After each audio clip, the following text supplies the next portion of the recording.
My name is Daniel Scher. I'm Dean of the College of Music and delighted to be serving as moderator for this morning's session.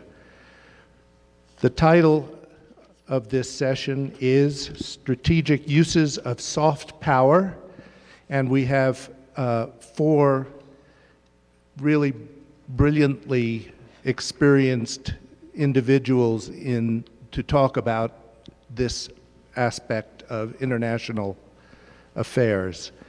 So just by way of brief introduction, I'll start at my immediate right with Peter Light. He is Vice Chairman at the Global Corporate Bank at JP Morgan and a founding member of JP Morgan Chase Bank China. A man of multiple interests, he has served on the board of the London City Ballet, a director of the Matilda Child Development Fund. He serves on the corporate advisory board of Hope and Homes for Children based in Hong Kong. He has taught Asian history and philosophy at Oberlin College and Middlebury College. He's a true Renaissance man, a writer, a mosaicist, a calligrapher, and he earned his PhD at Princeton. Next to him is Jim Smith. He is serving as the U.S. ambassador to the Kingdom of Saudi Arabia, and he tells me he's headed back immediately after the conference to Riyadh. Prior to his public service and work with he worked with Raytheon in a variety of executive positions. He served in the U.S. Air Force, where he flew 4,000 hours in F-15s and T-38 and combat sorties during Desert Storm. He retired from the Air Force as a brigadier general. Jim earned his BS degree from the U.S. Air Force Academy and an MA from Indiana University. He's also a graduate of the Air Command and Staff College, the Naval War College, and the National War College. Next to him is seated Steve Radelais. He is distinguished professor at Georgetown University. His specialty is economic growth of developing countries. He has served as chief economist at USAID in 2011 and 2012 and was senior advisor to Secretary of State Hillary Clinton in 2010. Previously, he was Deputy Assistant Secretary for Africa, the Middle East, and Asia in the Department of Treasury. He also served as a resident advisor to the Ministry of Finance in Indonesia. He has authored several books and dozens of articles and holds his master's and PhD from Harvard. And then last but certainly not least, Isaiah, known to us as Ike Wilson. He is a graduate of the West Point Academy, where he is now on faculty and directs the undergraduate program in American politics, public policy, and strategic studies. He is a decorated combat veteran with tours in Iraq and Afghanistan. He has authored a book entitled Thinking Beyond War, Civil Military Relations, and Why America Fails to Win the Peace. He holds a PhD from Cornell University. So what we're going to do this morning is have each of our panelists give a 7 to 10 minute presentation on any aspect of our topic that they wish to address. We'll leave them a little time to respond to one another, and then we'll open the floor to questions. And there are mics in the aisle, and we'll get to that with plenty of time for as many questions as we can possibly fit in. So, without further ado, I will turn the floor over to Ambassador Smith. Well, good morning. It's great to be back with you after 3.5 years of being gone. It's great to be back in Boulder. I have to tell you, I have never liked the term soft power. Secretary Clinton was known to use the term smart power. I agree with her. The problem with the term soft power is that it prejudices the use of instruments other than the instrument of force. So there's a great tendency in the foreign affairs community to be tough, and when you use the word soft, it's often translated as weak. And unfortunately, the very instrument you need to be doing is the one that is the least forceful. So smart power to me makes a lot more sense. But as I start with that intellectual premise, I would argue that we all need to come to terms with how much the world has changed in the last 20 years, and in particular the last 3 years. And it's all because of this. Information is ubiquitous. In my part of the world, where you have 60% of the population that's 25 years or younger, everyone walks around with an iPhone or a BlackBerry with every app known to mankind. They have access to information and they can pull it from all sources, and never in history has that been the case. I would argue for, again, in my part of the world, for at least since World War II and probably before then, the operative word was control. That governments wanted to control their populations. They control them through a security apparatus. They control them through controlling information they receive, controlling their education, but mainly as a byproduct of controlling what they heard and what they learned. You can no longer control. And those governments who have been successful over the last 2 to 3 years have done so because they've come to terms with the fact that their populations have a voice, and the government now needs to be responsive to those populations. It has less of an issue of the form of government as it does the responsiveness of government. And in Saudi Arabia, there's this huge debate going on social media, which drives policy by the government. And that's true in the case of every government in the region. It impacts their foreign policy, and in the case of Saudi Arabia and Qatar and the Emirates, their support for the opposition in Syria, because their population sees these pictures of fellow Muslims and fellow Arabs being killed by an oppressive government. And they ask, what is my government doing about it? And in times past, they would probably do nothing. Now they can no longer do nothing. The operative word today is influence. Because with the population having access to information, now the issue is, how do you influence both public opinion, and how do your actions as a government reflect an understanding of what your people want and your ability to respond to that? I would argue the same is true with U.S. policy since World War II. That if you look in the grand strategy of what we were doing in the years of containment, we essentially deployed American power to control events locally so that that would contain the Soviet Union globally. And in fact, that's what we did in Korea, in Vietnam, a whole series of military operations over the course of the 60 years of the Cold War. And again, attempting to control events locally. And in my view, the last military operation of the Cold War then was the first Gulf War in 1990-91, because we deployed military forces to control events locally to provide stability in the region, but to not allow anything else strategically to change. Now, if you fast forward 20 years from there and looked at Tahrir Square, nobody thought, well, maybe if we sent the 82nd Airborne in, that would make a difference. It never crossed anybody's mind. Now, what was the event in the middle of those two, the Gulf War and Tahrir Square? That was the invasion of Iraq. And despite what our personal opinions might have been about the administration at the time and the intelligence at the time, in point of fact, we deployed military force in the same construct that we had for the last 60 years. The idea that we would control events locally. And the front end of that operation was exactly according to that playbook. But what was different? We could no longer control the message. We could no longer control the end state, the unintended consequences of that operation, so it all unraveled on us. I would argue that the United States faces the same challenge internationally. We can no longer control. We have to influence. So the question I would ask all of you, do we have the right tools in place to operate successfully in a world that has evolved from control as the operative word to influence as the operative word?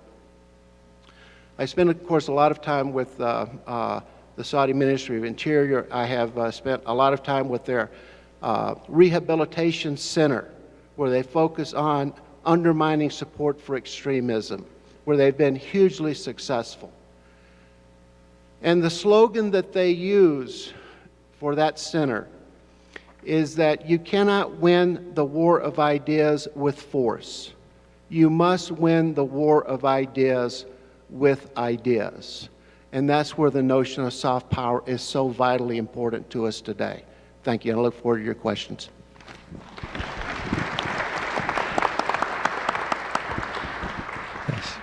Next, we'll hear from Steve Radley. Thank you. Good morning, everybody. It's a nice, good-sized crowd, but you're sort of dwarfed in a rather large space. But it's great to see so many people out early on a Monday morning. I just want to echo Ambassador Smith's points. He really, I think, hit the nail on the head in terms of his description of the issues around the war for ideas and the shift from control to influence, because I think that is exactly the set of issues that we face in the world today. I want to start by just making the point how quickly the world is changing and to highlight some of the big issues that we face. Economically, major shifts going on with the rise of countries primarily in Asia, but not exclusively in Asia anymore: China, India, Brazil, South Africa, Turkey, and many others, much of which is very, very good. Actually, it's a great thing to have more and more people that are prosperous, that are consumers from an economic point of view, but also moving towards more stable societies, more legitimate societies. But we have big economic shifts as Europe struggles, as we struggle, not as much as Europe, but we are still struggling, and other countries are rising. I believe this is a very good thing, but it must change how we look at the world. We have other issues to face, like climate change, which we have been very slow off the mark to deal with. And the United States holds a key responsibility for global leadership that we have not yet stepped in to take charge on that. We have, obviously, religious and ethnic tensions around the world that have ebbed and flowed for centuries and obviously have been on the rise in recent years. The world wants and needs American leadership in these areas. The vast majority of people in the world look to us and want to emulate much of what we do. We sometimes forget that, especially those of us that sit inside the Beltway in Washington and look at the idiocy that goes on up on Capitol Hill in the midst of sequestration and other things. But the fact is that people around the world look to the United States for leadership. They look to the idea of America and see that in many ways we have achieved parts of that idea and those ideals. And they want us to continue to lead. Sometimes we're successful, and sometimes we're not. Just one example of this that's behind a lot of the talk on soft power is the discussion around the West and Islam. I think it's often incorrectly viewed as this is a war between the West and Islam. That's wrong. It's actually more of a war within Islam, between moderate Islam and a minority of extremists and terrorists within Islam. Something that, by the way, most religions have had a minority that have done that over the years. It's in our best interest to make sure the moderates win. It's not about defeating Islam. That's the wrong way to look at it. And when we have discussions and leaders that push us into that direction, I think it makes the world actually worse off, and it plays into the hands of the extremists who want to cast the world in those extreme ways. So that turns the question of how can we support the moderates so that they can win rather than rather than necessarily seeing it in a more extreme view. The idea behind soft power is combining it with hard power into what, as Jim said, Hillary Clinton and others have called smart power. That is to use the full set of array of tools that we have to influence and not control, as Jim has said.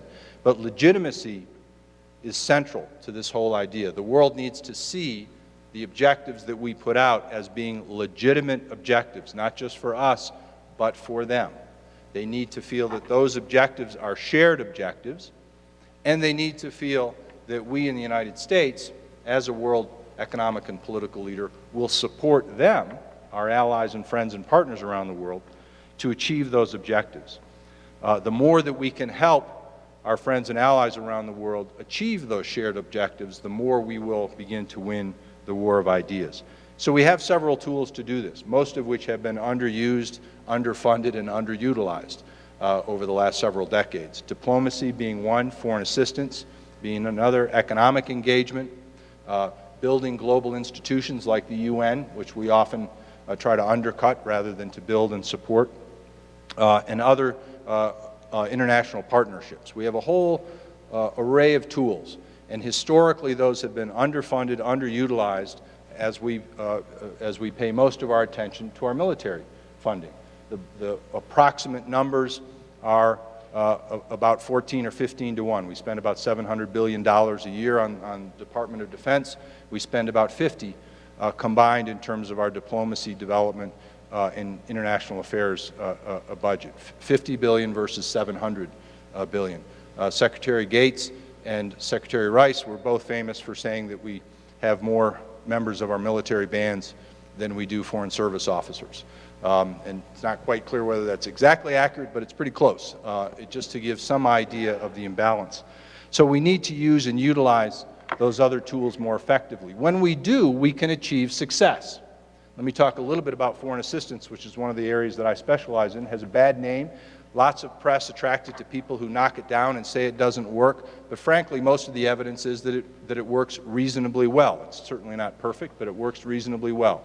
A couple of examples. In Afghanistan today, 8 million people, 8 million children are in school. 10 years ago, it was less than 1 million. Today, there are 8 million Afghan children in school. Girls' education in Afghanistan. In 2001, there were about 200,000 girls in school. Today, there are over 3 million.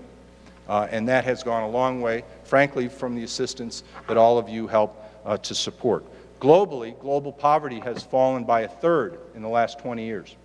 In 1992, at the end of the Cold War, there were about 2 billion people around the world that lived on just $1.25 a day. If you can imagine living on $1.25 a day. 2 billion people. That number today is down to about 1.2 billion. So some of these efforts at fighting global poverty are working actually better than ever in history. Democracy is on the rise. In sub-Saharan Africa, where I spend a lot of my time, at the end of the Cold War, there were just 3 democracies. Today, there are over 20. They are frail, they are fragile, they don't always work very well, but never before in the history of the world have so many low-income countries tried to shift towards democracy. They're trying to emulate our ideals. And sometimes we're there to support, but often we're not. We give them a lot of verbal support, but not a lot of diplomatic support, not a lot of development support, not a lot of economic support, so that they can actually move out of prosperity and build a stronger and more democratic society. They really do want to follow our example. We don't always make it easy for them to do so. One of our challenges then is to build those tools up and to use them much more effectively. Often we step on our own shoes, trip all over ourselves, and make things worse. And I think most of us would agree that the invasion of Iraq is a perfect example of where we have used our power to make things worse, because through much of the world it wasn't seen as a legitimate objective. It was seen as us dividing the world for our own objectives, not leading the world into shared global objectives. So going forward, we need to integrate those tools into that shared image. And let me finish with just one example, which is the United Nations. Much maligned over the years. In many ways, it has been tremendously successful. The purposes of the UN, set up after World War II in a different time and a different age, was to stop World War III from happening, and we've succeeded. There has not been an atomic or nuclear weapon used since after Hiroshima and Nagasaki. A great success that you've got to give the United Nations some credit for. Global trade has expanded many, many times. The world is there's much less conflict than there was 60 years ago, much greater economic prosperity. So let's give the UN a little bit of credit for where this has gone. But my point is not so much about the past as it is the future. We need legitimate international organizations to solve global problems around conflict, climate change, economic changes, and we need to invest in places like the UN, allow countries to see it as a legitimate representative of their interests shared with ours, give them stronger voice, and that's the way that we're going to be able to solve some of these problems going forward. If we try to do it on our own, we try to do it by force, we will fail. If we can do it in a shared way, with shared institutions and shared objectives, then we can succeed. So I'll stop right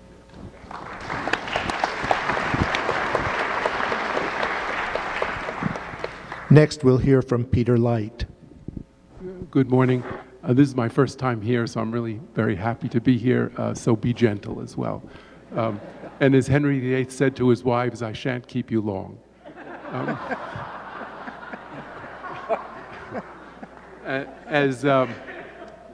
As it might be obvious from my CV, I'd really like to concentrate on China, and China's grappling with soft power, or smart power as we can now call it.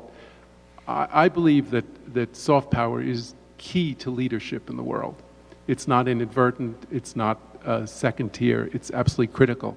And I think in this department, in the leadership department, China is extremely frustrated and baffled as well. And I think China is fighting against traditions and known way of lives and history and custom that's making it very difficult for them to buy into soft power. First of all, when we think of soft power, it usually relates to one country's relationships or influence with another. Traditionally in China, there was a hierarchy of relationships around the world, which was their part of the world for many, many centuries. So neighbors knew exactly where they fitted into a pecking order in relations with China, and China sat at the center of this. China is called the Central Kingdom for very good reason. It sat in the center, and it had unequal relationships with all countries around it. So it generally remains baffled, I think, at times, why that system is no longer operative in the world. So this is still a new world for China, especially after re-entering it after the dark periods of the Great Leap Forward and the Cultural Revolution. And the Cultural Revolution only ended in 1976, and where I come from, it was said humorously that everything after the Ming was journalism, so you better take the long view. And I think this really is very important in understanding China. Furthermore, domestic issues really trump the soft side and international relations for China, I think. The domestic situation is so critical in China that momentum must be maintained, that natural resources must be sought after around the world to ensure growth, to ensure survival of the party, that really leaves everything else in the dust for the Chinese government. And not to put it too simply, if carrots remain at a reasonable price in the local market, China can be safe for a longer period of time. It's when things go wrong on the very local level that dangerous things begin to happen. And I think if carrots are kept at a reasonable price, corruption can be maintained longer at the top. When carrots get out of hand, people have less tolerance for thievery at the top. And I think China is grappling with this now. The Chinese language also is fascinating, and I cannot help but recognize two friends of mine who are in the audience. We were students together in 1970 in Taiwan, all studying the Chinese language. And I have to tell you, you might be all nice people, but the best part of being here is being with these two again. It's just fabulous. So sorry, I'll get to meet you and I'll value you too. But the Chinese language in many ways is slogan-driven. It's very difficult to communicate, and the Chinese don't understand why we've had millions of people over hundreds of years who've really understood what we were talking about. Why can't the foreigners? And it's a real issue for the Chinese. So when the Chinese talk about a harmonious society, The Chinese know what that means. No one outside of China knows what that means. So the president gets up there, the head of the party gets up there and pushes the harmonious society button. Everybody says, yeah, I get it. And everyone outside of China is completely puzzled. And I thought I'd give an example of, in the language, which is amusing. We have slogans, and one that came to mind was, in English, you say lightning doesn't strike twice. So in Chinese, there are these slogans. They're 4-character slogans. That's sort of like what's the iceberg above the water, what it stands for below the water. So lightning doesn't strike twice in Chinese is 守株待兔, which literally translate means to look at a tree stump and to catch the rabbit. Well, go figure. So let me tell you what this is all about. There was a moronic son who was sent out to catch supper by his mother. And he went to a crossroads, and there was a tree stump there. And as he was hunkering down to figure out how to catch something, a rabbit ran into the tree stump and literally committed suicide. So he took the rabbit home, and his mother was very proud of him. So she said, "You did such a great job. I'm going to send you out tomorrow to catch another rabbit." So he went back to the crossroads and waited for another rabbit to commit suicide. So it really doesn't work. So if you have, I always, when I used to teach and when I meet students now, I always tell them they really must study classical Chinese to really understand the language better, understand what's going on better, and to understand also China's frustrations with being understood. Just to end up, I have to say that a society has to be aspirational to be a leader. And basically, nobody wants a Chinese passport. Thank you.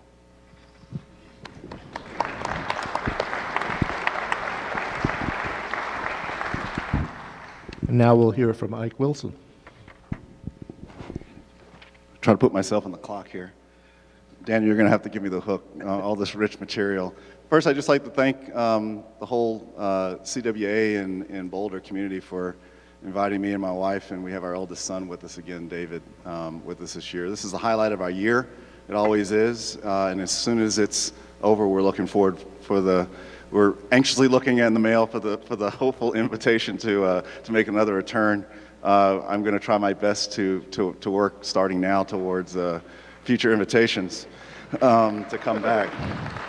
But thank you very much for the opportunity again. I have to remind everyone, including most importantly myself, that I am still an active duty military officer. And so I have to give the disclaimer that I'm only representing myself in everything I say, which frankly at this moment, I'm not sure what might come out of my mouth. It's all mine. I'm not representing West Point or the Department of the Army, the Department of Defense, U.S. government in general, et cetera, et cetera. And so now that's out and I see the camera. I know we're filming and recording this, so I'm on the official record for only representing myself. I mean, I could essentially say ditto and kind of close the mic and we could get to the living room conversation. I think that would be a really healthy thing. What I'm going to try to do is add to what my colleagues here have really framed out, picture perfectly in my opinion.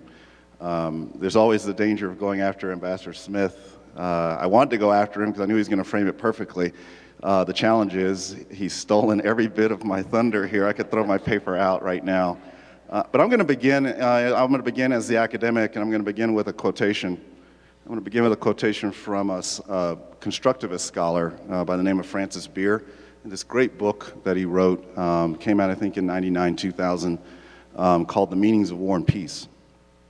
And this will be really the theme that's going to tie everything, or hopefully tie everything that I want to say today together. So forgive me with the reading glasses here. So, and I quote, "What individuals do is related to what they think. Since wars begin in the minds of men, it is in the minds of men that the defenses of peace must be constructed." And I would add to Francis Beer, if he would allow me to do so, it's in the minds of men that the defenses of future peace must be reconstructed. And that's really where I'd like to begin. I agree wholeheartedly. I could 1,000% with Ambassador Smith in my 20 plus years of frustration with this idea of soft power. I think my frustration with the idea of soft power comes in exactly what Ambassador Smith put on the table. that particularly from the military standpoint, in the military mindset, anything that's soft, that word is really not in our military lexicon. All right? We don't pin ribbons to that concept. You don't get combat patches for that type of activity. Unless, unfortunately, we're still at a place, we've gotten a lot better, but frankly, we're still at a place where, unless we're out using hard force in hard ways, closing with to destroy enemy forces and formations, until it reaches that point, we almost don't even start the clock or the roll the credits for what constitutes a real warrior experience. When you don't start that clock for the warrior, that doesn't get recorded in officer records briefs. That can impact promotions. Our whole rewards and punishments and our incentive processes really warped.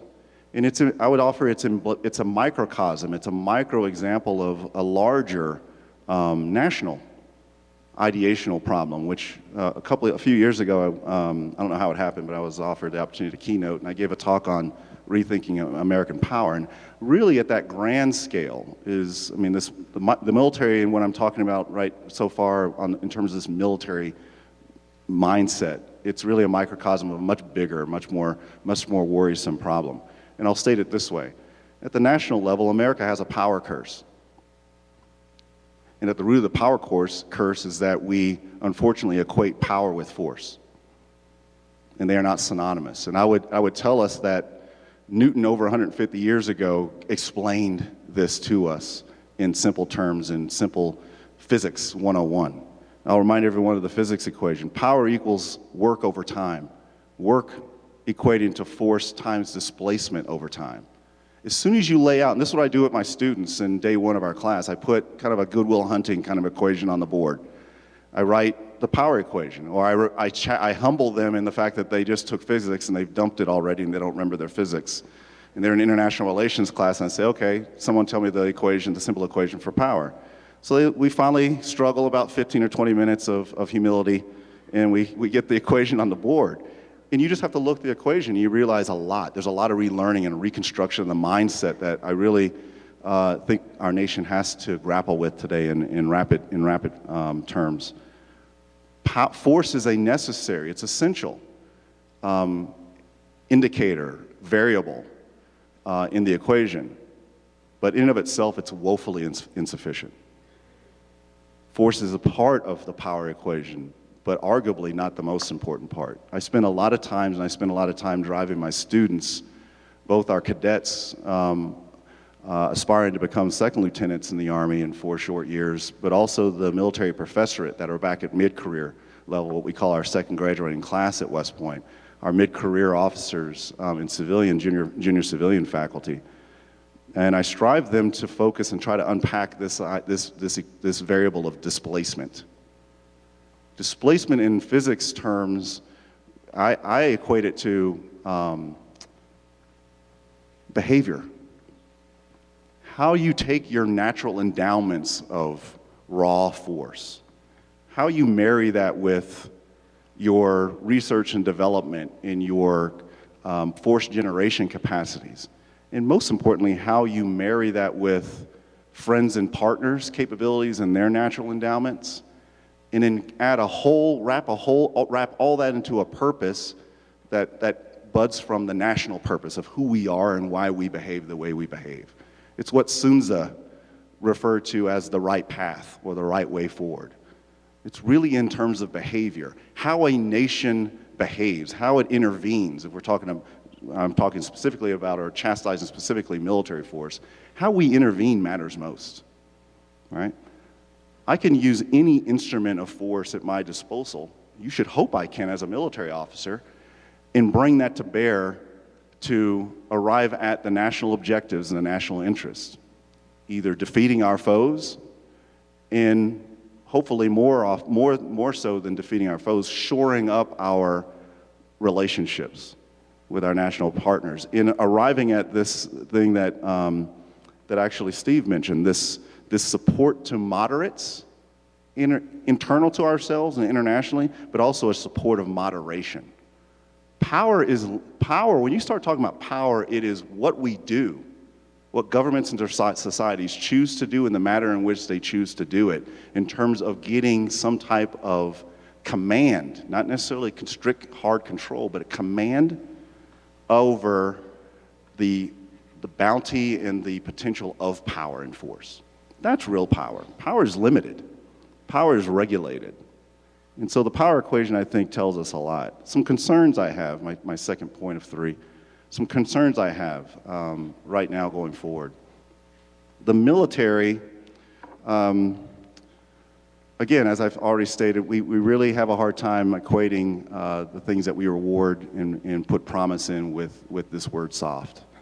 The challenge is changing our mindset within the military to invest, to have a strategic patience in terms of investing in long-term uses of force that's already at our disposal. We have a long road to hoe in that sense. And what's worse, most troubling to me is as resources dwindle, as the strategic environment becomes more and more ambiguous, it's going to be very, very difficult, all the more difficult for your armed services to move more towards a strategic patience in a broader, more comprehensive sense of approaching the uses of different elements and combinations of force smartly, particularly at a period where we're really, as individual services, quite worried that the defense budget is going to equate to a loss of what we're still equating to a loss of power when it's only equating to a loss of being able to generate unilaterally a particular type of force. But you can see where the drama comes into play when we're equating force with power. So I'll pick on the Army principally. We are really, the Army, your land services, your largest land service is very concerned right now because in any cycle of building down the force in the wake of coming out of wars and the slow crawl out of a global recession, this is our 6th recent 20 to 25 year cycle, so it's not new. That should give us some type of confidence. We've been here before, but somehow it doesn't really give us enough confidence. It seems very new to us and very frightening. The Army is very concerned that the bill payer across the board for what should be a very promising thing of getting more towards integrated civ-mil, combinations of force, economies of scale that are rightly purposed. Unfortunately, what this is equating to is a concern among your land forces, the Army in particular, that we're going to be the largest bill payer in a loss of power, but it's really a loss of force because in terms of faces, a bringing down of the force in terms of manpower. It's the easiest it's in quickest way of finding cost savings, getting rid of soldiers. And so we're playing a limbo game right now. We're playing a game of how low can we go. And you all are familiar with the numbers, and we can talk about this more in Q&A in discussion. But right now, the low numbers are, each week it seems that the numbers are going lower and lower. And right now, the fright number is around, bringing a force right now of 530,000 man force, bringing it down to about 380 to 390. There are some extreme numbers that are going as far as the 290 in 280, 290,000 person force. That's a pretty precipitous decrease in manpower as an instrument of force or an element of force. That's the concern in terms of the mindset, because that's bringing in a lot of fear in the hearts of the senior leaders of your armed services enterprise, particularly land forces. The promise in this is austerity can be the mother necessity of driving us to innovation and adaptation. This inability to answer our own national imperatives through force that we can generate on our own terms, because we're simply not going to have the pocketbooks to do so, that can actually be the best mother necessity ever. It can be an opportunity for great transformation for our nation, as it could compel our Army and our other armed forces senior leaders to think outside the box and to think of innovative ways of marrying military power and subordinating in the remarriage of that military force to the diplomatic, the developmental, the public, the private, to actually get a better moderating regulatory type of mechanism onto American power. And so the perils, the concerns, right on the backside of that are great promise, but at the end, and I'll close with this, What this requires is a change, again, of the mindset, and it has to be at the most micro level with this new generation of leaders, military and non-military, that are entering into what is expanding, in an expanding way, being called the national security profession. And we have to really plant the seeds of a new mindset. And at the heart of that, we have to grow into our new junior leaders. For me, at West Point, at pre-commissioning level, they have to understand that power equation. They have to understand that force is essential in and of itself, woefully insufficient in terms of answering the power equation for the nation. And that they have to be and become the moderators and the regulators of force, of that bounty of force that the nation suffers a curse by, in order to get a moderated, limited, and controlled sense of the nation's bounty of power. I'll leave with one quick example. I would hearken everyone to go back and read and look at a period in the American experience during the administration of James Monroe and his Secretary of State, John Quincy Adams. I go back, I find myself bringing myself and my students back to John Quincy Adams' foreign policy address of 1821. And you're all familiar with the one-liner of it, America does not go out seeking monsters to destroy. But I would say do a Google and search and go and read that full speech, because the speech is, by all accounts today, hindsight being 2010, better than perfect vision, by all historical accounts, that is a speech that symbolizes our nation at one of its most powerful moments in its very young history. But it's also at that same moment where we have very little capacity to generate the force to back up what we're saying to the world. Particularly with the Monroe Doctrine, stay out of the Western Hemisphere, this is our sphere of influence. How we backed that up with so-called hard force, that very soft, powerful statement on being, we backed it up through partners. And the biggest backer of a hard stick that allowed us to walk softly, if you will, was Great Britain. Only 8 years prior, being our primary enemy, having just burned down our White House. If we can have that type of sensibility in 1821, 8 years later, taking clear foe and turning them into perhaps fitful, but partner nonetheless, how can we say that it's unachievable to have conversations with so-called adversaries before they even become adversaries, like a rising China, even like a Republic of Iran? We did it with Great Britain 8 years after they burned our White House down. That's the kind of mindset we're talking about changing, and it has to begin early and has to be continuous and often from pre-commissioning for your military leaders, from undergraduate levels for all of our future national security professionals. And I will leave it at that and look forward to your chastisements, questions, and provocations. Thank you.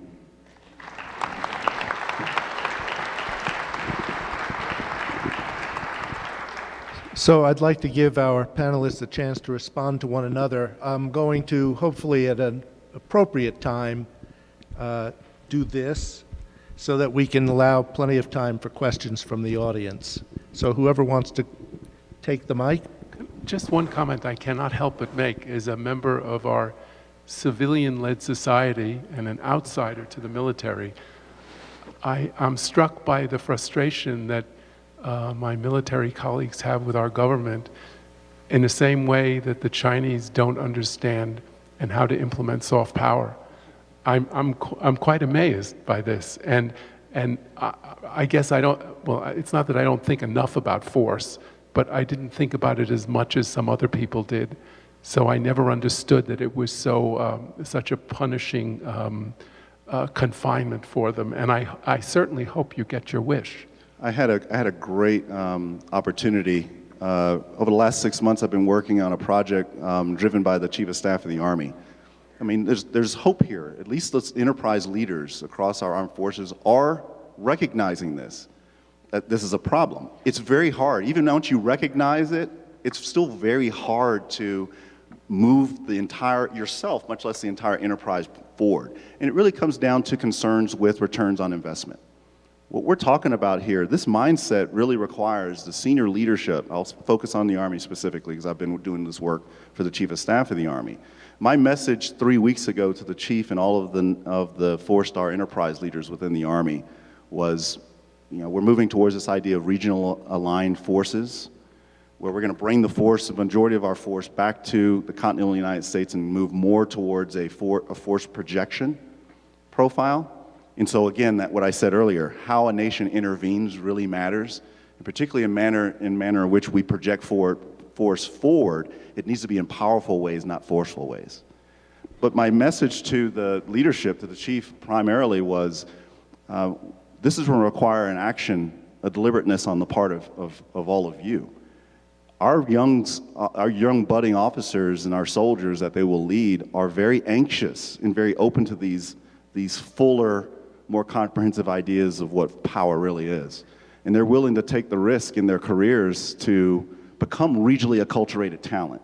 Those folks that are embedded in partner countries their entire career, so we can have this fidelity of understanding how to influence a situation preventively before a crisis manifests itself. And that deserves a credential as much or more than if I only got involved through very forceful physical ways after crisis. But my last parting shot to them was, unless you're willing to promote and invest really and change the rewards and punishments, don't even embark on the enterprise, because that will facilitate a precipitous drop in trust between you as the senior leaders of the armed forces, particularly the Army, in these junior officers just coming into the profession. You have to put the money where your mouth is in the enterprise. But the enterprise leaders are listening. But we're at a very interesting crossroads now. We really have to have thought leaders to really push this forward, and that includes everyone in this audience. I wanted to ask Peter a question on China. And you mentioned how frustrating it is for them feeling misunderstood, and I think to some extent on the other side, often here feeling that we're misunderstood as well. The United States being, as some people would say, the only real power at the moment, that's going to change. It's pretty clear if China is not the second power now, they certainly will be. We face similar problems together. And my question is going to be how we can better work together in the future, how the Chinese would see that we can do that. Not that I want to at all pretend to be naive that we're best buddies and that all of our incentives are aligned. They are not. We have different interests. In some ways that's okay, a little bit of competition.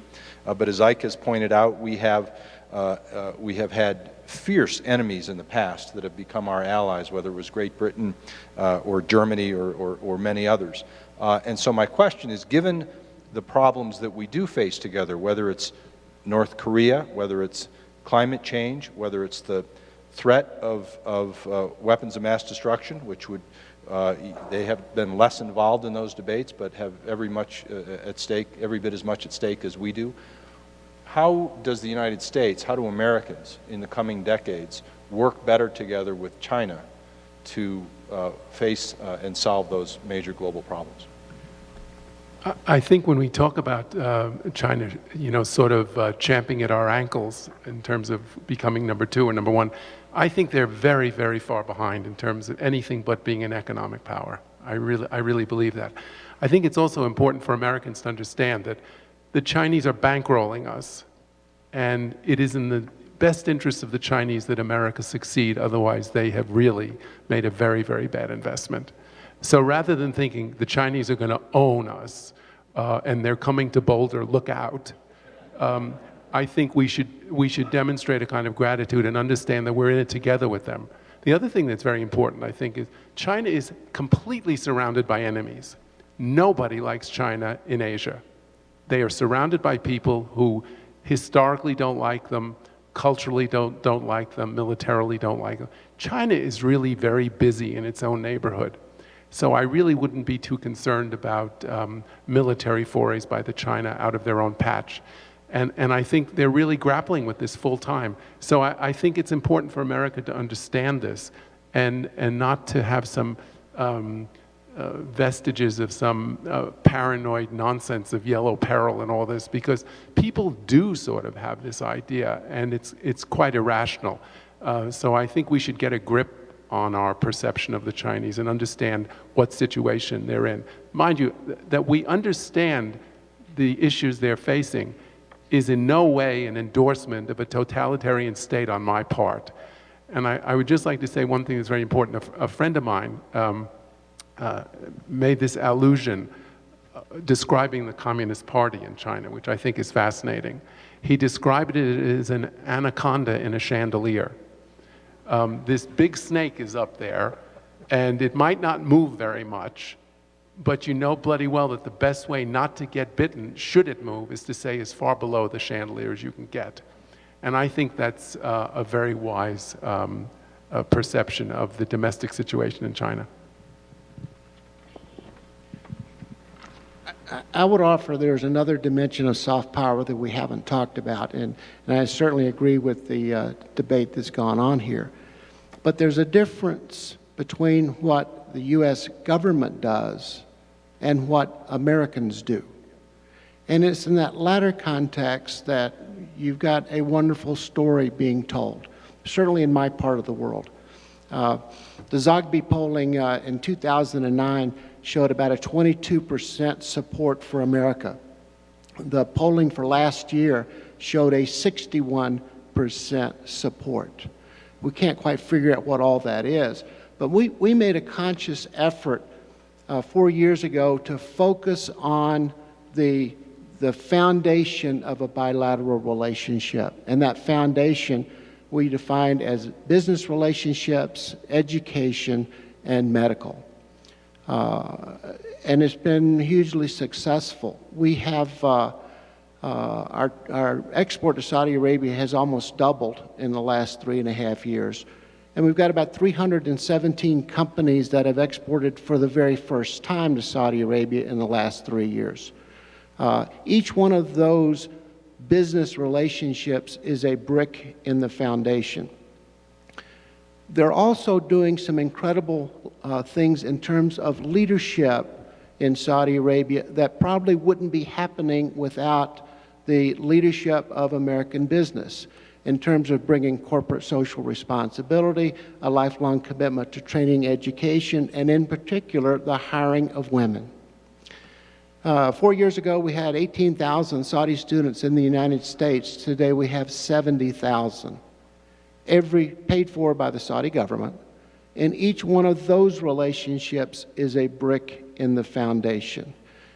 Every American teacher that's over teaching English, and they now start teaching English in the 4th grade, each one of those is a brick in the foundation. And every hospital in Saudi Arabia has some relationship with an American teaching hospital. That each one of those is a brick in the foundation. So while the debate thus far has focused on the role of government, and the debate within our government on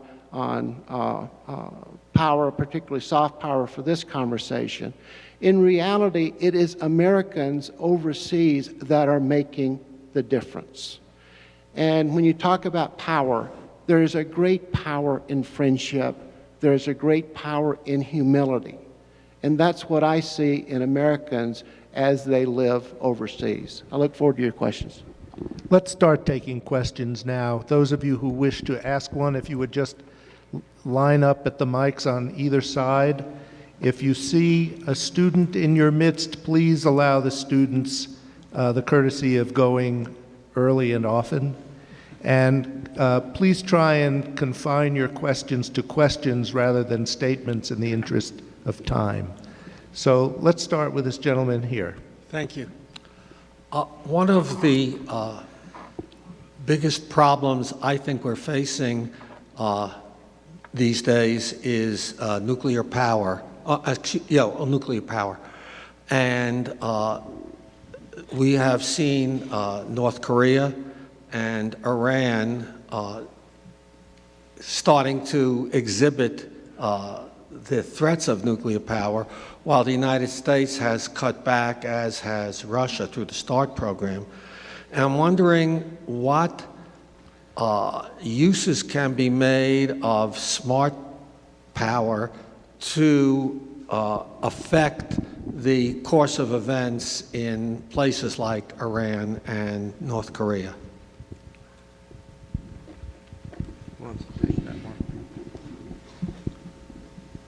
It's totally wrong for the military guy to start, but I'm going to start. I have one very specific example to share here. From a military perspective, what this is really speaking to is the strength of what we should call our deterrent force capabilities, both specific general deterrence and specific deterrence.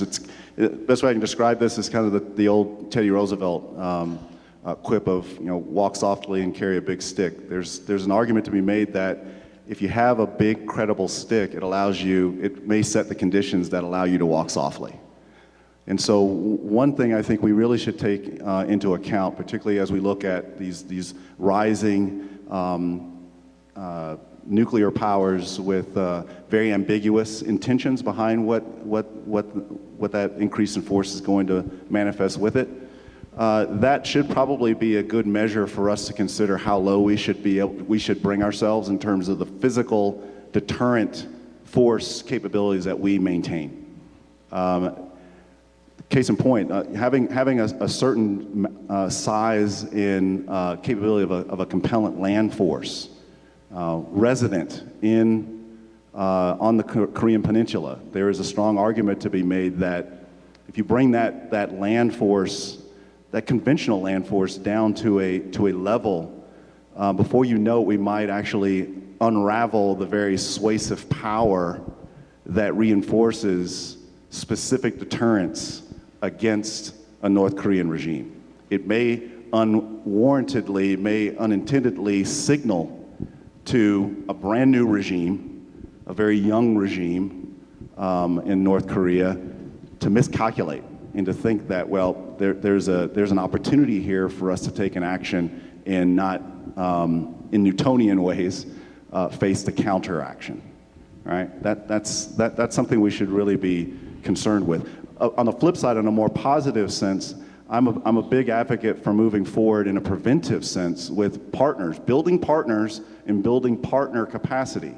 What are we doing right now in Korea, in the Korean region, in light of an immediate response to this escalation of concern with the regime? We are essentially investing in rapid ways in the building of an Iron Dome equivalent with our partners in the region.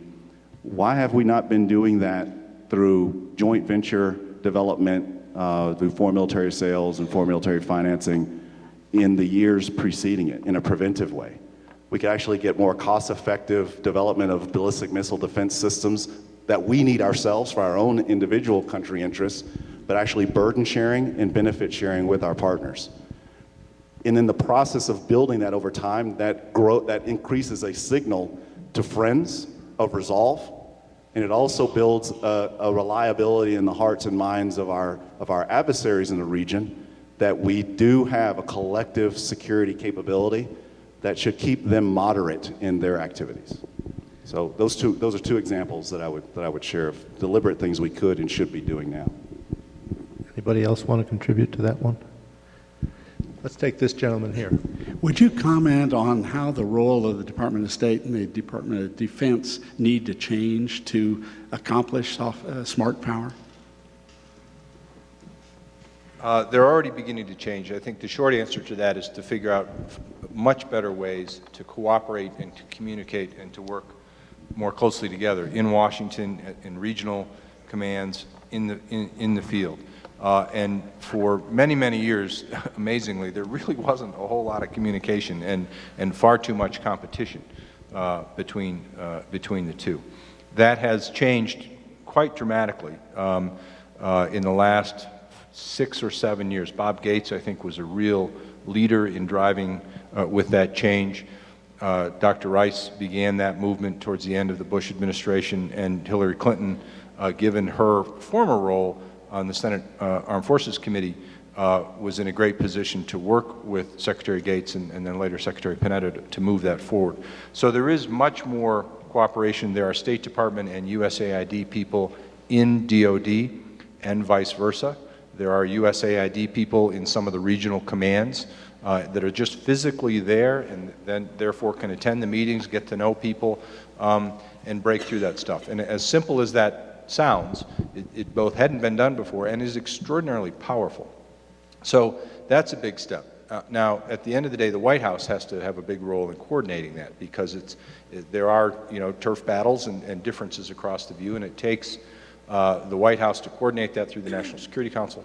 And it also, frankly, takes leadership from Congress, where I think there has been less leadership, and there is still a strong bias, frankly, to really support defense and to support that that set of tools, and underinvest in the other tools, both financially underinvest, but also pay less attention to it in terms of their committee hearings and everything else. And there's lots of reasons that we all know as to why that is the case, but there's been, I think, less leadership from Congress in making that happen. There's the beginnings of it within state and DOD and the White House, but more needs to be done.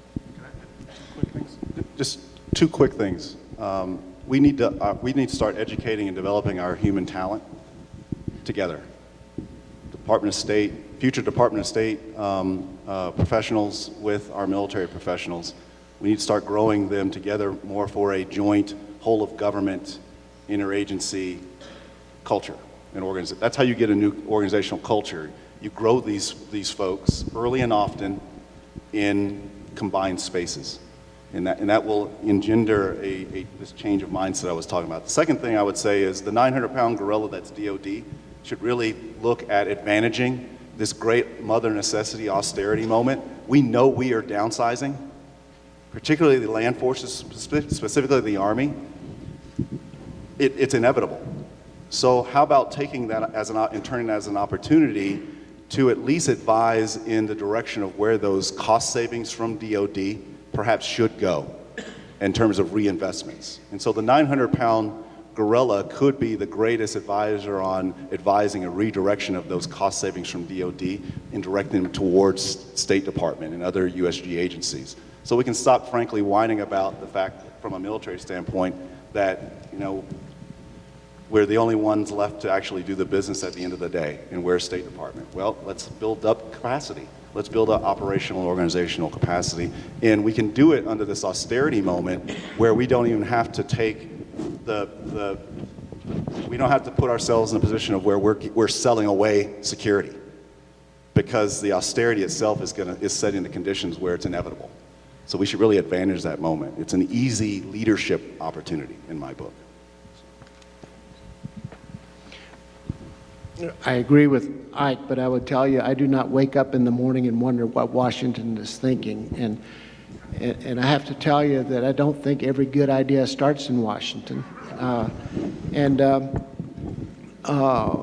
if you look at the structure of the chief of mission, the ambassador in a country, you realize that every U.S. government function falls under him or her. And while inside of Washington, there's this great debate over interagency and inability to communicate and get along. But at the embassy level, it has to come together. And you got one person sitting at the top of it to make sure. So the essence of this is you can put things into practice in a country, and you actually start to arrive at what some of the challenges and opportunities are. One of those is social media. The biggest challenge facing our government now is that the information cycle gets tighter and tighter because of freedom of access to information, and the information loop, the public information loop, is so much tighter than a government's ability to respond to that. So the number one challenge, I would argue, is how do you deal with information, and what is your decision process to react to public events? The second one is time. This idea of sending the military and foreign service officers abroad for a year at a time doesn't work. The first year is all about meeting people and building trust. The second year is about building possibilities. The third and the fourth year are about executing on that. So if you have people that are deployed overseas for very short periods of time, you're not having the long-term positive impact. So those two structural things I would focus on is change. It's not about moving resources. It is, like Ike said, about capacity. And how do you connect overseas, respond in a positive way in a modern information cycle, and be able to influence people in a positive way. Next question. Hi, a question to the panel, but particularly Peter Light. Wanted to ask a comment on China's use of soft power to address two situations.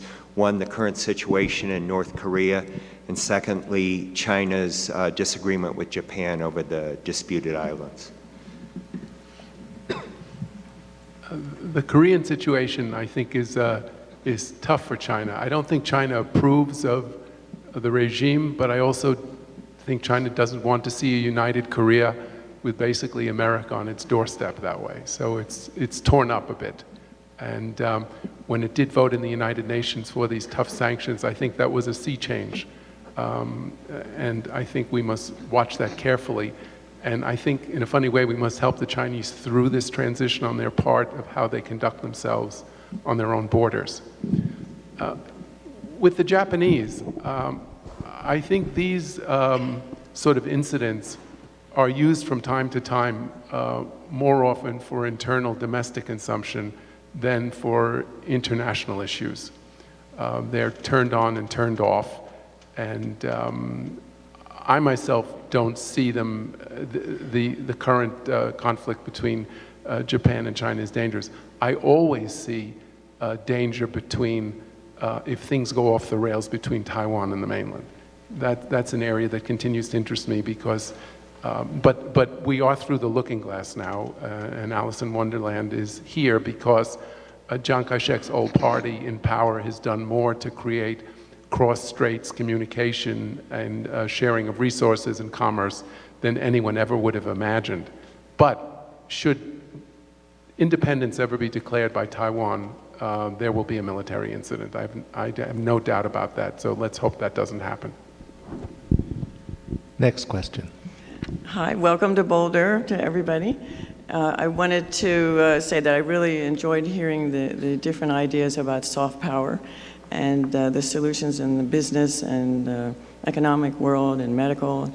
But what about the political solutions? It seems that even though we've mentioned that democracy is spreading, how can we avoid that whole issue of nation building that we went through and trying to create a new world order and sort of a hegemonic American intervention in the world, and still at the same time promote democracy, but not sort of implant it in an American form? And how will these countries face up to these new challenges of the people's ideas that are going to come up and ruin what we try to put in place? I'm going to ask Ambassador Smith to start this one off. Well, it's an excellent question. I don't use the D word because it's not about form of government, it is responsiveness of government. And again, for most people in the region, they come at this from a much different direction than we in America do. If you ask an American what's the most important characteristic, what's most important to them, they say freedom. If you have a collection of people from my part of the world, they say, well, stability. So they see it a little different. However, at the core, they want the same common things for themselves and their family. They want a future. They all have hope. They want education for their children. They want health care. They want an environment where they're allowed to be successful in business, unencumbered by the corruption of a government or the oppression of a government. So how do you come at that together? You look for shared interests. You look for shared interests. So if the government if you see something in the newspaper in the morning that is kind of new, you ask yourself, well, why is that there? Because they are saying that they want it. And you focus on the development of civil society at the local level. So you encourage entrepreneurship. You provide entrepreneurship training. You encourage employment of women. You encourage education. You give them the structural tools so that they can define their future in the context of their own culture and religion. You don't force it from the top down on a Washington inspired view of Jeffersonian democracy, but you empower at the local people to give them the tools to be able to evolve in the context of their own culture. When you do that, it's hugely supportive, and you're accepted as a part of the change process. A quick comment about this. As an American, I'm sort of hot-wired to worry about human rights and individual rights. And when I was living in China, I would talk to my Chinese friends about this, and some of them would just not really understand what I was talking about because of their value of stability. And they could actually look at human rights or an over-concern for human rights as, or someone who was interested in human rights as someone who was disruptive in a society. And then I thought to myself, well, if anyone knew about chaos in terms of the disruption of civil society, it's the Chinese. If you look at the Cultural Revolution and other movements that have gone on in China. So I certainly didn't give up my hot wiring, but I thought to myself, well, how do I change the conversation so we can both understand each other a bit better and let stability sit side by side with human rights? And it just changed the way I had the conversations, and it surprised me.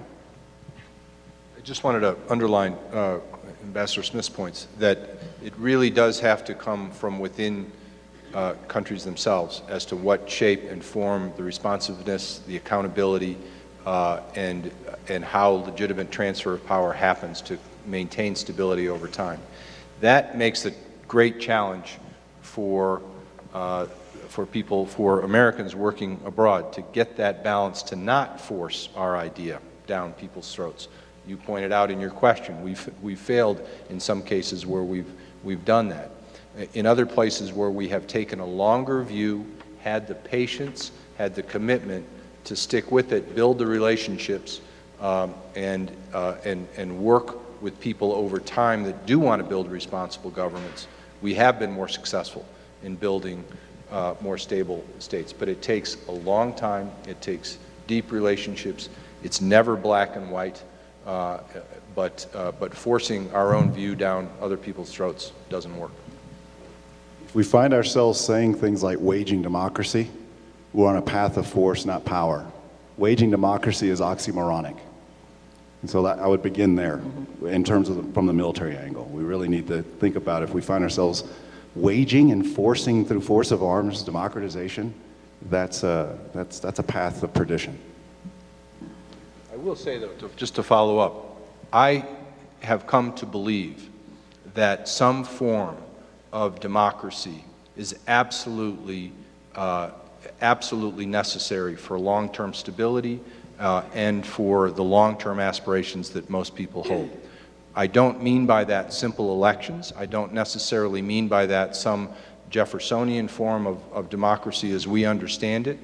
But I do think in the long run what we are seeing and have seen over the last 50 or 60 years, in particular the last 20 years, is that countries that move towards systems of government, as hard as it is, that are more responsive, that are more accountable to people, that are more legitimate in the eyes of people, and hold means for legitimate transfer of power over time, are the ones that are succeeding most often since the end of the Cold War. It's not black and white. There are counterexamples to that.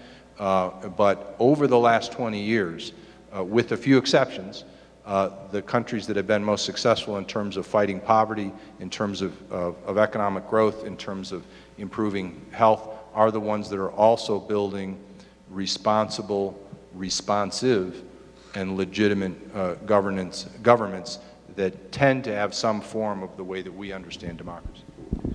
I believe Don't for a second believe that stability and human rights are binary, that In order to have one, you dismiss the other, because you can do both. And at the core of the U.S. foreign policy, issues like human rights, women's rights, freedom of religion are all core to our DNA. We're not going to back away from that.